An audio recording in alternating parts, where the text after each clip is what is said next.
For me, not having a place that I could call home was a really big deal.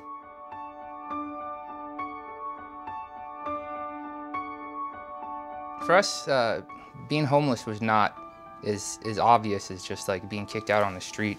It was really just the period of just not knowing what's going to happen.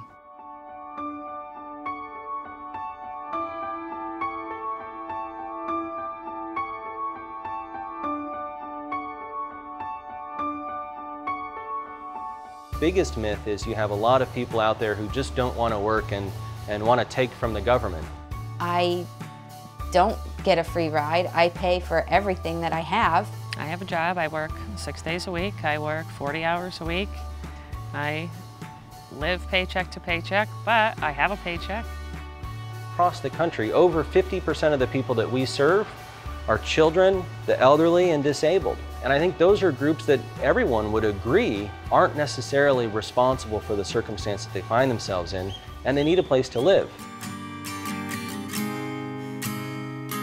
Someone who doesn't think that these people or those people aren't part of your community, I will tell you that you're sadly mistaken. These people are your community. They're your friends, they're your neighbors, they're your relatives. They're people who interact with you every day. These people are integral into your everyday life. My rent may be a little bit lower, but we don't want to be down here for the rest of our lives. I think it's very important for individuals to understand that, these are families that do desire to improve their lives and see assisted housing as a stepping stone. Public housing is not for lazy people. It's for people that want to make something of themselves, that want to be a family, that want to raise their children, work hard, and get somewhere in life. I had to wait for my home for about 4 or 5 years. And the waiting list was a little depressing, but the thing about it is that I kept pushing. So who's gonna pray? It have helped me to become a better mother, a better woman. It have helped me to stay focused. It have helped me to be balanced, and I can't be thankful enough.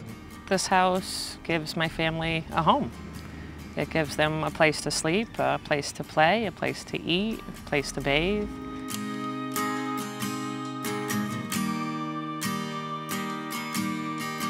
You never know what predicament you will end up in. There's no way that I would be where I am.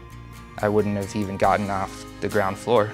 I get calls every single week from kids I went to college with, from kids I've grown up with who are very successful at one point in their life, but who have fallen on hard times.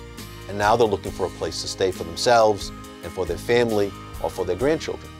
And you don't expect it. And every time I get one of those calls, it always surprises me.